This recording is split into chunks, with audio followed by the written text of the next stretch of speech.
et je reprendrai la main. Voilà, bonjour. Donc, effectivement, je vous présente rapidement ce projet ReproInnov et surtout le programme PSDR4. Donc, ça s'inscrit donc dans ce programme pour et sur le développement régional, qui est à sa quatrième génération de programme.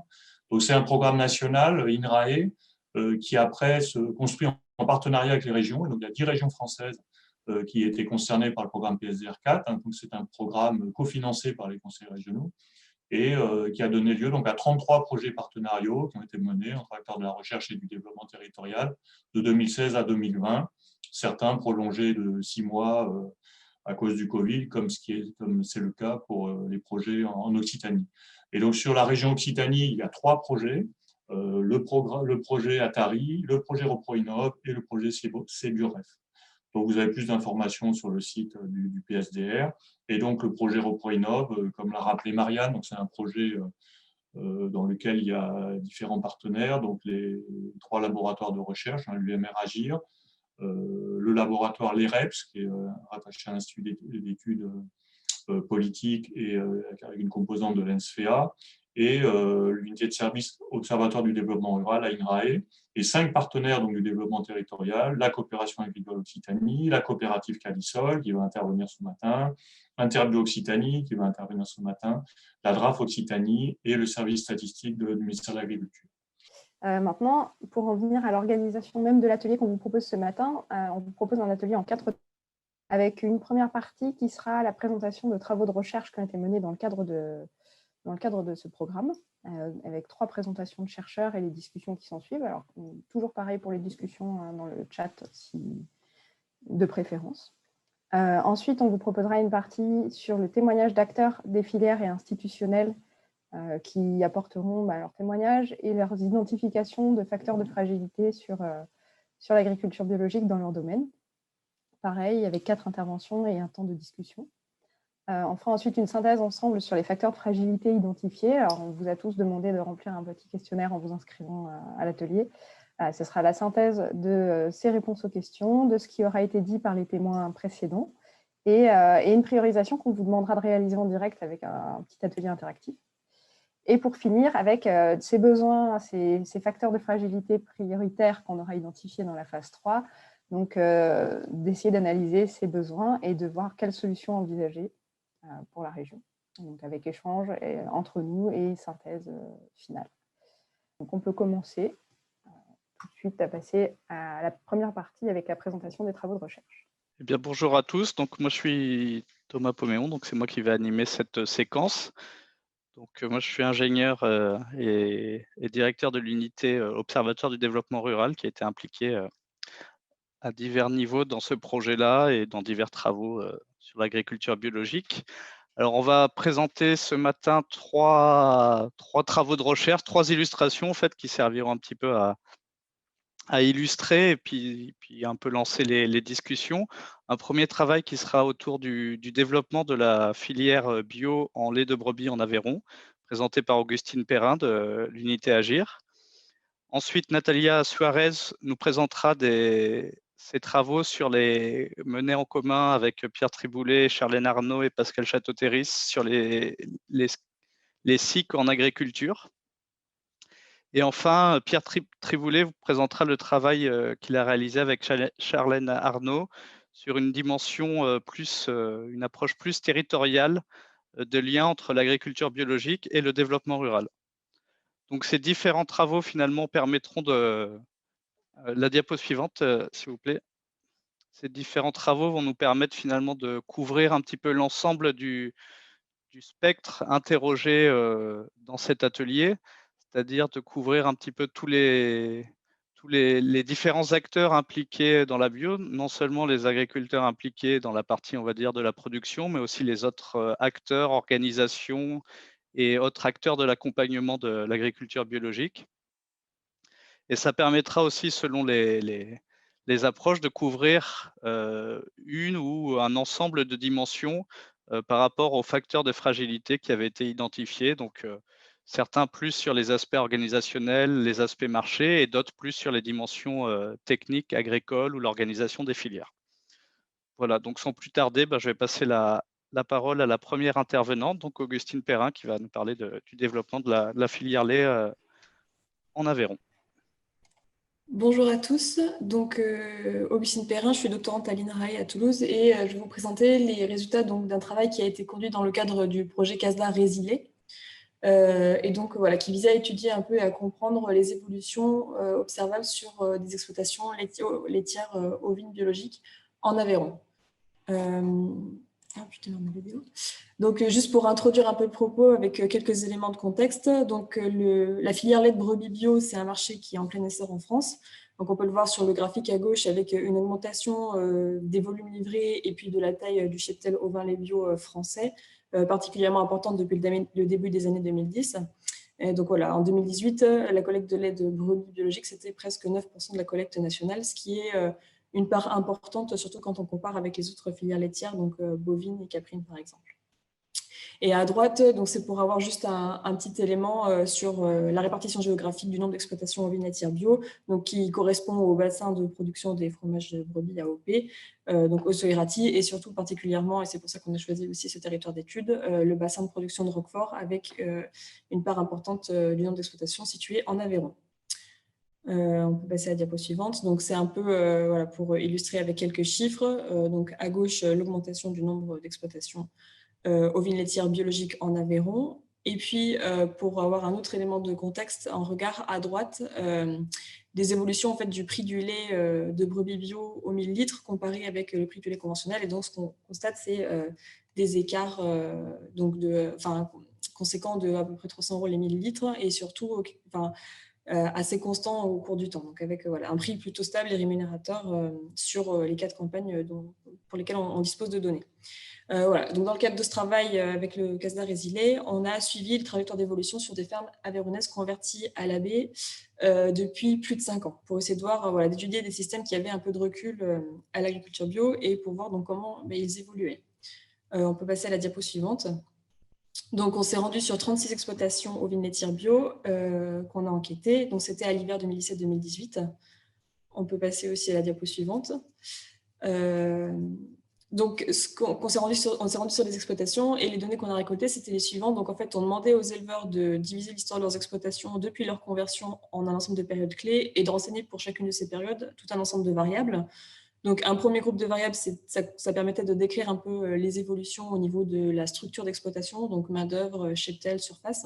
Un deuxième groupe de variables qui concernait plus les pratiques agricoles. Donc là, c'était sur la gestion de l'assolement, les stratégies pour affourager, les stratégies de mise-bas, etc. Et enfin, un autre ensemble de variables. Donc, on demandait aux éleveurs en fait, de noter pour chacune des périodes leur satisfaction par rapport à leur système, en divisant un peu donc leur satisfaction d'un point de vue agronomique. Donc là, c'était lien au sol, qualité et rendement obtenu sur les cultures et les fourrages. Leur satisfaction d'un point de vue zootechnique, donc là, ça fait plus référence aux questions de prolificité, de performance, etc. D'un point de vue économique et aussi d'un point de vue social. Donc là, ça fait plus écho, par exemple, à la charge de travail. Les résultats qu'on a obtenus, donc, premièrement, pour ce qui est des évolutions et des structures d'exploitation, donc on peut passer à la diapo suivante.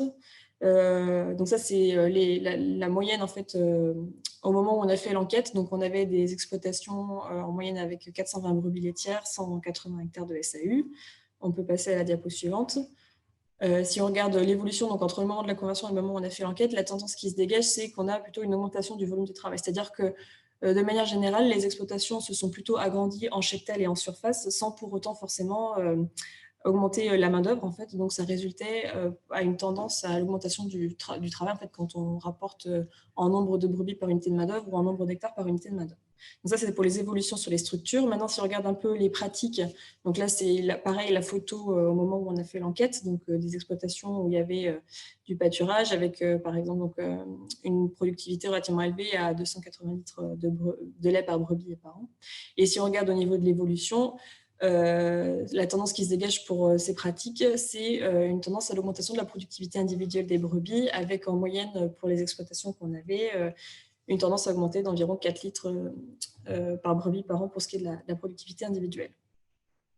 Et enfin, quand on regarde l'évolution au niveau des satisfactions, donc le premier constat qu'on peut faire, c'est que donc les éleveurs pour les 4 dimensions étaient satisfaits, voire très satisfaits, avec des notes autour de 3.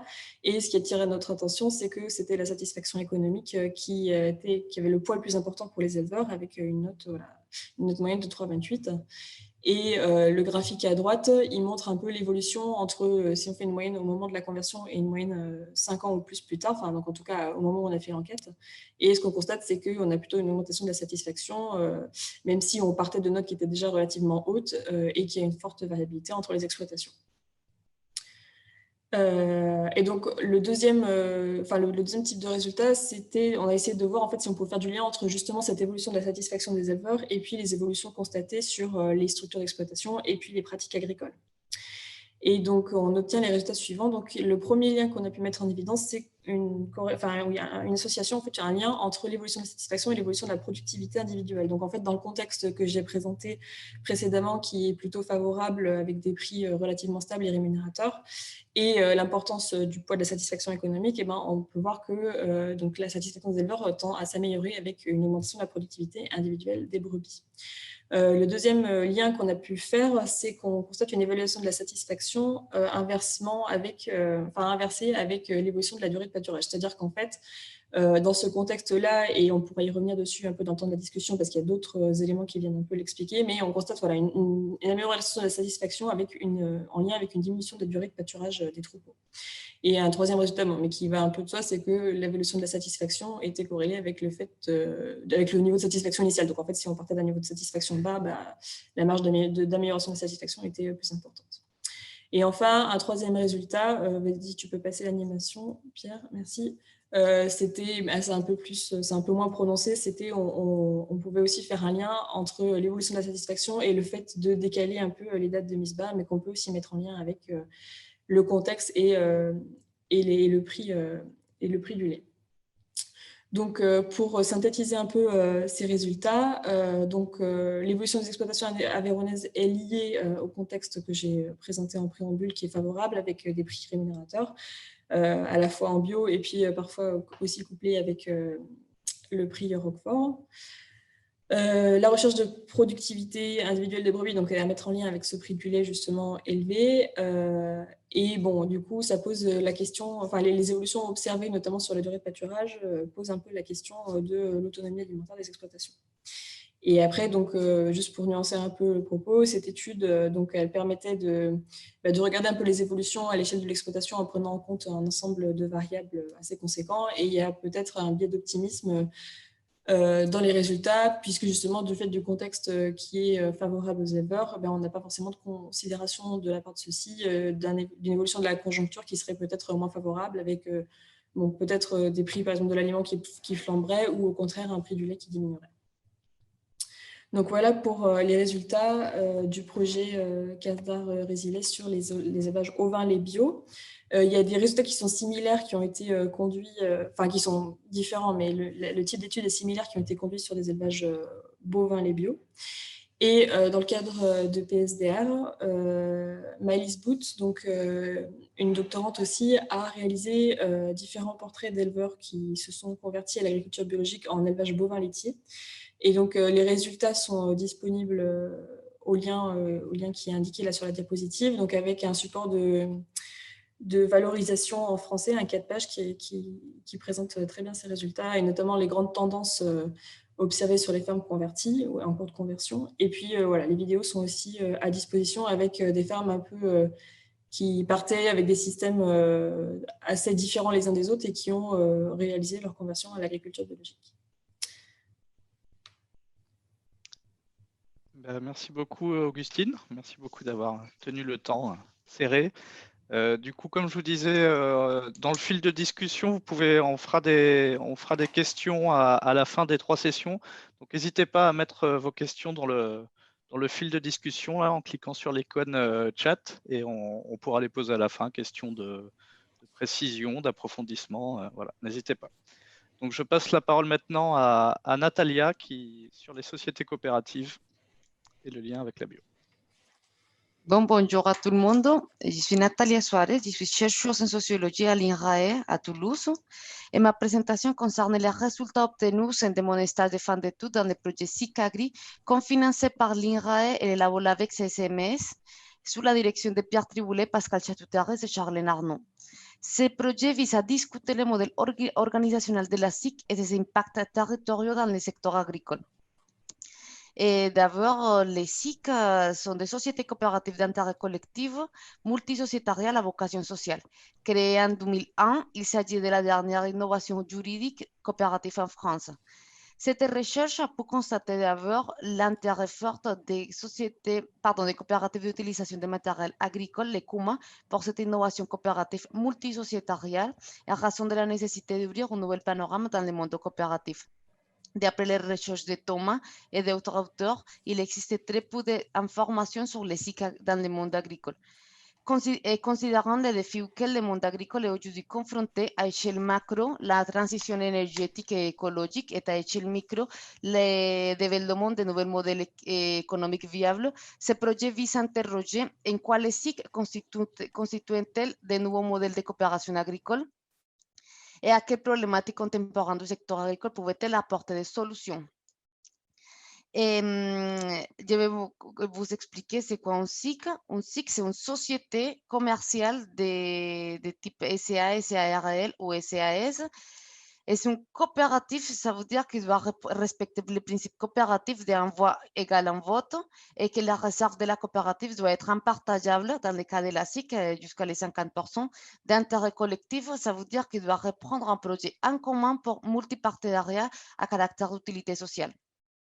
Cette coopérative, c'est différent des autres coopératives dans le monde des autres coopératives pour trois facteurs. Le premier, c'est que c'est une coopérative multisociétaire.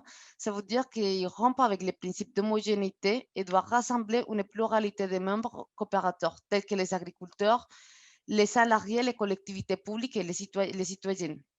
C'est une société d'intérêt collectif. Et ça veut dire qu'après de répondre aux besoins de ses membres, il doit répondre aussi à un plus large public des associés et de la société. C'est une coopérative d'ancrée au territoire. Ça veut dire que la SIC est un outil de développement local rassemblant une diversité d'acteurs du territoire. Pour répondre aux objectifs du projet SICAGRI, et aux premières questions de recherche, nous avons fait d'abord une analyse de la presse avec le logiciel Iramutech pour caractériser les grandes tendances de publication thématiques, temporelles et spatiales sur les SIC et une revue de littérature sur les thématiques agricoles identifiées. Et les premiers résultats de Iramutech, l'analyse lexicométrique d'Iramutech nous rejoindre les associations de mots en 5 classes. La première classe fait l'association entre le secteur agricole et la production des énergies renouvelables, en particulier la filière bois énergie.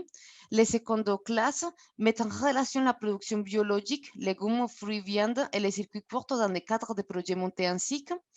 Les troisième classe associe l'organisation d'événements autour des SIC et la quatrième classe concerne aux questions relatives au statut et aux moyens de financement des projets SIC. La cinquième classe met en relation les modalités pour l'installation des néo-ruraux et l'accès des fonciers agricoles à travers les SIC.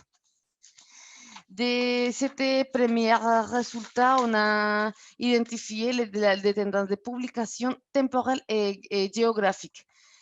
Et les tendances de publication temporelle nous montrent qu'avant de 2010 entre 2010 et 2013, les publications se sont concentrées sur les énergies renouvelables, en particulier bois énergie.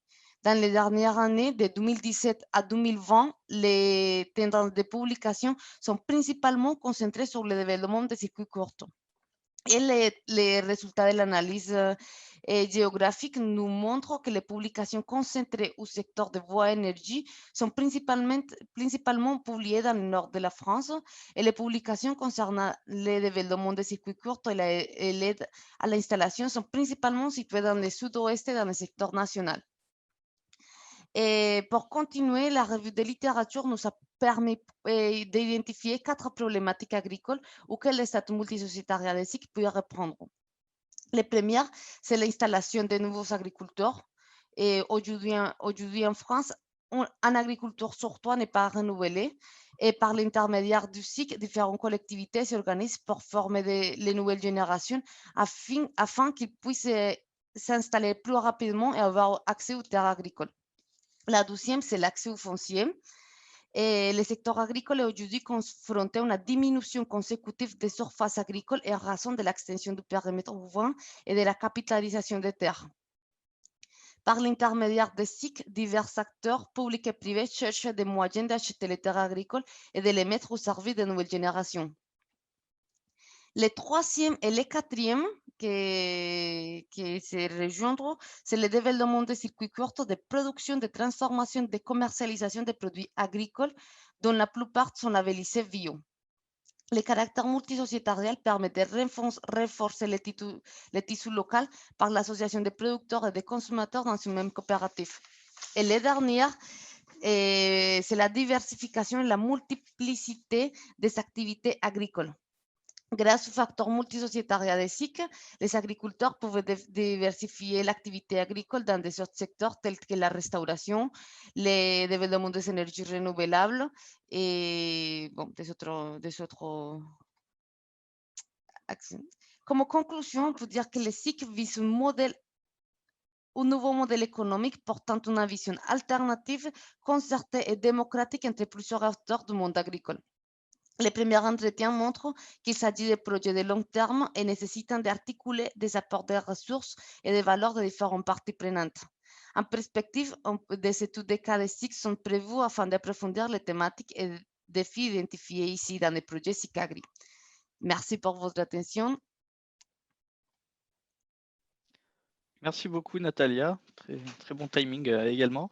Et ben, du coup, maintenant, je vais passer la parole à Pierre et on va, après avoir vu la dimension organisationnelle, la dimension productive, on va encore lever la focale et regarder à l'échelle d'un territoire ce qui se passe comme dynamique autour de la bio avec le cas du Gers.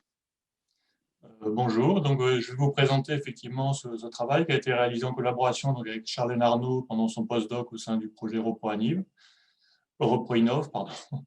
Elle est actuellement enseignante-chercheur à l'Université Paul-Sabatier. Bon, elle ne peut pas être présente car elle est en congé maternité. Et donc, dans ce travail, nous avons cherché à voir si le développement de l'AB pouvait être analysé comme une innovation territoriale pour les espaces ruraux. Et donc, je vais rapidement vous restituer les résultats de ce travail qui est en cours de publication. Donc, en fait, ça s'inscrit dans un contexte où l'AB peut être analysé comme une innovation territoriale pour les espaces ruraux. Donc, voir l'AB comme une innovation territoriale, c'est-à-dire le voir comme un ensemble d'innovations qui vont transformer un milieu et qui vont valoriser les ressources locales. En effet, l'AB, elle est vue comme un régime de production plus durable, avec un intérêt croissant des institutions et de la société pour ce modèle de production, et qui repose donc sur une remise en cause du modèle d'agriculture conventionnelle et sur la question de l'AB comme contribuant au développement rural. Donc, en fait, voir cette AB comme une innovation territoriale au niveau des espaces ruraux pose la question des capacités du rural à être moteur des dynamiques d'innovation. Et c'est un peu cette question qu'on a voulu chercher à explorer, donc déterminer si le développement de l'AB s'inscrit dans une diversification du système agricole existant permettant la création de valeur. Donc, juste faire un petit point donc, sur cette question des capacités d'innovation dans le rural. En fait, la littérature, elle considère qu'il y a souvent un manque de ressources, que ce soit des ressources matérielles ou immatérielles dans le rural, qui ne permettraient pas de bénéficier des effets d'agglomération qui sont promus par les stratégies d'innovation, notamment la stratégie d'innovation à l'échelle européenne. Il y a une stratégie basée sur ce qu'on appelle la spécialisation intelligente et qui repose sur un double processus, c'est-à-dire qu'il y a de l'autodécouverte par les acteurs économiques, dans une logique de transformation du système, et de priorisation stratégique par les acteurs institutionnels qui accompagnent donc ce processus d'autodécouverte. Et nous, ce que nous proposons pour le rural, justement, c'est cette entrée par l'innovation territoriale, comme capacité à combiner différentes formes d'innovation. Aussi, un autre regard en disant que finalement, le secteur agricole est encore très présent dans le rural, et l'AB peut être vue donc, comme une diversification du système agricole conventionnel. Et enfin, l'existence de capacités d'ancrage en milieu rural notamment parce qu'on sait que les travaux ont montré qu'on peut mobiliser plus fortement les réseaux et qu'il y a souvent beaucoup de ressources locales, et en plus, ces ressources sont plus larges que les ressources strictement agricoles. Et donc, pour aborder ça, on a proposé donc une étude de cas pour mettre en évidence ces logiques de mise en réseau des acteurs et des espaces, et une étude de cas donc basée sur l'étude du département Gers, le département Gers étant le premier département bio de France, avec aujourd'hui près de 25% des surfaces qui sont passées en bio. Donc, on a réalisé 25 entretiens donc, auprès de 3 catégories d'acteurs, les organisations publiques, des auxiliaires des politiques publiques, comme les chambres d'agriculture, les interprofessions, la coopération agricole, etc., et des acteurs économiques, donc des coopératives, des entreprises de négoce et d'autres entreprises, et aussi donc, au niveau des coopératives, que ce soit des administrateurs, donc agriculteurs, ou des salariés, avec deux guides d'entretien, donc du coup, un pour les acteurs publics, un pour les acteurs économiques. Donc, les résultats en trois diapos. Donc, le premier résultat, est-ce qu'il y a cette logique de transformation et de découverte par les acteurs économiques? Alors, en fait, effectivement, elle est aujourd'hui portée par un ensemble d'acteurs, mais elle est quand même née au départ, comme elle a été beaucoup portée quand même au départ par les agriculteurs.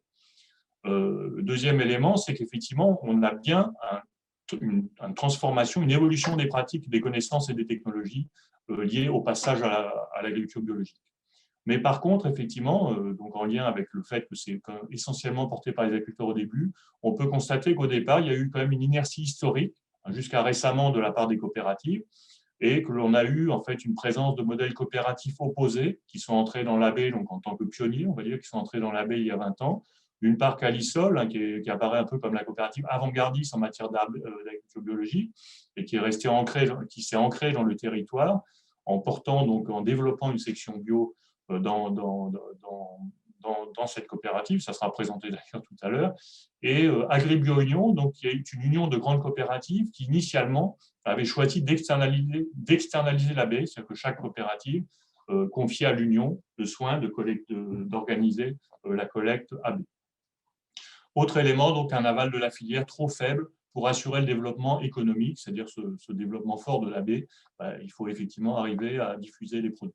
Donc, il y a des tensions quand même liées à la poursuite du fort développement de la baie. Bon, il y a quelques verbatims sur la diapo, mais je vais les passer.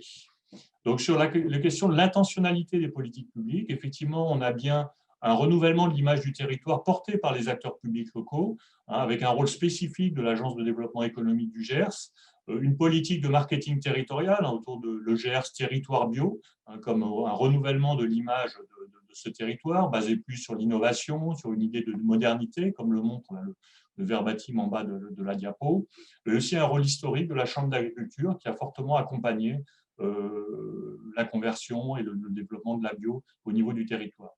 Mais certaines limites sont quand même identifiées. D'une part, le manque d'attractivité du territoire pour les installations d'entreprises, avec toute la question effectivement d'être dans des territoires ruraux qui peuvent être vus comme un peu isolés, et aussi la faiblesse de l'appui institutionnel pour les acteurs économiques. Par exemple, l'Agence de développement économique a lancé un concours création agroalimentaire bio, un concours national, et ce concours est finalement très peu doté, donc c'est vrai que ce n'est pas forcément un gros appui pour les acteurs économiques sur place. Dernier élément, donc est-ce que cette AB peut être vue comme innovation territoriale? Alors oui, effectivement, il y a une forte capacité à mobiliser les réseaux, avec le rôle de l'Agence de développement économique, qui est une nouvelle instance de mise en réseau des acteurs sur le territoire et qui a beaucoup contribué à renforcer la cohésion et la gouvernance du territoire. Il y a aussi besoin de se mettre en réseau pour accéder à des ressources externes au territoire, et ça au niveau régional notamment, ça on l'a bien montré. Par contre, c'est vrai qu'on peut aussi constater que ces réseaux peuvent relever de réseaux assez différents, avec des logiques différentes, des visions différentes sur l'agriculture biologique, et que ça peut entraîner éventuellement des guerres de chapeau. Deuxième élément, c'est que la territorialisation de la bio intervient aussi en réponse à la demande des consommateurs. C'est-à-dire qu'en fait, la bio en tant que signe ne suffit pas forcément aujourd'hui pour être valorisé. Donc, le fait de pouvoir ancrer la bio dans le territoire peut apparaître aussi comme un atout et une opportunité qu'il s'agit de développer. Et enfin, cette bio apparaît bien comme une innovation ouverte, collaborative, transversale, avec une dynamisme des installations en AB, mais je pense que de tous tous les acteurs de l'AB, on peut relever un grand dynamisme au niveau de l'ensemble des acteurs investissant dans l'AB, et aussi une vision beaucoup plus élargie donc, de l'agriculture, avec le lien avec, par exemple, toute la dimension culturelle qu'il peut y avoir dans le GERS. Bon, pour conclure, donc, en fait, donc, finalement, considérer le développement de l'AB comme une innovation territoriale, ça a permis de questionner ce rapport entre agriculture et ruralité, qui reste quand même encore très important à approfondir. Donc, cela offre aussi une meilleure compréhension des facteurs qui favorisent ou freinent la diffusion de l'AB aux différents niveaux d'analyse des organisations, des filières et des territoires. Et se pose la question de la coordination des différents réseaux d'acteurs pour qu'ils concourent ensemble à plus de valeur ajoutée pour le territoire et non pas un verrouillage des initiatives. Là, nous n'avons pas d'avis tranché sur la question. On constate que le GERS est très dynamique avec cette juxtaposition d'un ensemble de réseaux d'acteurs qui n'ont pas forcément des visions convergentes. Et enfin, donc, perspective, ça serait l'étude de cas comparés d'autres territoires ruraux ayant un fort développement de la culture biologique. Voilà. Merci Pierre sur cet éclairage. Du coup, on peut passer aux questions. Donc, il y a des premières questions qui sont arrivées dans le chat et qui continuent à arriver. Donc, on va essayer de. On a 10 minutes du coup à peu près pour les questions. Donc, je vais demander des réponses courtes dans la mesure du possible. Du coup, on va commencer par des questions de précision, d'approfondissement à Augustine. Oui. Je te livre les deux questions du coup qui sont déjà cette interrogation que j'avais aussi, ce lien entre diminution de durée de pâturage et l'augmentation de la satisfaction déclarée par les éleveurs. Oui. Et l'autre question, c'était sur l'augmentation de la productivité individuelle. À quel moment elle se faisait en fait? Est-ce qu'elle se faisait pendant la conversion, après la conversion ou quand ça intervenait? Alors du coup, donc pour la question de la satisfaction et du pâturage, il y a plusieurs éléments en fait qui viennent un peu l'expliquer. Donc il y a effectivement le contexte et le fait que pour certains, il y a quand même une recherche de productivité individuelle en lien avec les prix. Mais du coup, donc ça va aller avec la recherche peut-être d'optimisation de la prise alimentaire des brebis en bergerie, donc plutôt les garder plus longtemps en bergerie, tout en restant dans le cadre du cahier des charges, mais comme le cahier des charges indique qu'on sort les animaux quand c'est possible, du coup, il y a peut-être quelque chose à ce niveau-là. Et puis aussi, ça permet de peut-être mieux valoriser le potentiel génétique des brebis lacones. Et après, il faut aussi nuancer un peu ce propos-là, parce que c'est vrai que le fait de chercher la productivité individuelle, par exemple avec le maintien en bergerie, on peut faire le lien, et ça, parce que c'est un résultat qui a aussi fait pas mal qui a été discuté en fait avec des éleveurs. Et c'est vrai que dans le contexte actuel où il y a des sécheresses, notamment en Aveyron, de plus en plus fréquentes et de plus en plus intenses, ça devient en fait difficile tout simplement de sortir les brebis à certaines périodes de l'année. Et donc du coup, on produit mieux et plus, entre guillemets, si on laisse les brebis à la bergerie. Et enfin, il y a un troisième élément aussi qui joue là-dessus, sur le fait de diminuer le pâturage et en tirer une plus grande satisfaction, c'est que pour certains élevages, dont certains qui ont été enquêtés, il y a la question du retour du loup sur les plateaux. Et donc, dans ces conditions-là, c'est aussi plus aisé, enfin en tout cas, ça incite plus à garder un peu les brebis à la bergerie plutôt que les sortir au pâturage. Donc voilà pour cette question du lien entre la satisfaction et la durée de pâturage. Et après, pour ce qui est de l'évolution de la productivité individuelle, effectivement, ce qui joue pas mal, c'est qu'en fait, on a des exploitations sur les 36 avec des reculs plus ou moins importants. Enfin, la consigne pour l'échantillonnage, c'était qu'on ait des fermes qui soient converties depuis 5 ans ou plus. Mais du coup, on se retrouve avec des exploitations qui sont converties pour la plus ancienne depuis 86, depuis 86 et pour la plus récente, du coup, dans les années 2010. Et donc, c'est vrai que, par exemple, pour l'exploitation convertie en 86, on a une augmentation du volume, enfin de la productivité individuelle, on va dire, mais qui est aussi liée justement aux questions de l'évolution de la génétique du troupeau, par exemple, et ce qui amène du coup des augmentations assez conséquentes. Parce que par exemple, là, je regardais rapidement les chiffres sur notre échantillon, et il y a une ferme qui passe d'une moyenne de 230 litres par brebis à 330 litres en une petite vingtaine d'années. Donc c'est vrai que du coup, en fonction des fermes, il y a des évolutions qui sont plus ou moins drastiques et plus ou moins conséquentes sur la productivité individuelle des brebis. Merci beaucoup. Du coup, on va passer à des questions alors plus sur Sur la question du Gers, alors il y a quelques débats sur les chiffres qui ont été présentés du nombre d'agriculteurs dans le Gers. Bon, je ne sais pas si on va trancher, mais en tout cas, ça ne remet pas en cause la dynamique, même ça, au contraire, ça tendrait à l'accroître. Et du coup, en lien avec ça, peut-être la question sur le pourquoi, finalement, dans le Gers, il y a eu cette dynamique-là et pas dans d'autres départements, et notamment d'autres départements d'Occitanie. Est-ce que vous avez des éléments là-dessus? Oui, donc sur les chiffres, en fait, ce que je constate, c'est qu'apparemment, donc, il y a toujours effectivement une forte augmentation du nombre d'agriculteurs bio. Bon, je pense qu'on aura l'occasion d'y revenir sans doute sur ces chiffres si besoin. Alors, sur la question, effectivement, d'ailleurs, c'est pour ça que j'ai relativisé cette question des différentes visions de la bio dans le territoire, avec donc une multiplicité de réseaux, une multiplicité de visions. Qui est des fois vu comme un frein et des fois vu comme un levier. Donc c'est un peu compliqué parce qu'effectivement, certains acteurs vont dire aujourd'hui, vu ce développement très important, il faut qu'on ait des outils plus gros et mutualisés parce que sinon, on n'arrivera pas à écouler toute cette production. À l'inverse, il y a toujours ce dynamisme qui est lié à une multiplicité de structures. Et c'est vrai que ça, c'est compliqué d'avoir un avis tranché sur la question. Le Gers, c'est pas que sur la bio, hein, sur l'ensemble, sur son dynamisme agricole, a toujours interrogé, parce qu'il est toujours resté un peu à part, il y a toujours beaucoup plus d'acteurs, c'est-à-dire ça a moins fusionné que dans d'autres territoires. Il y a toujours beaucoup d'acteurs qui interviennent sur ce territoire, et on pose souvent le constat qu'il faudrait qu'il y ait une vision plus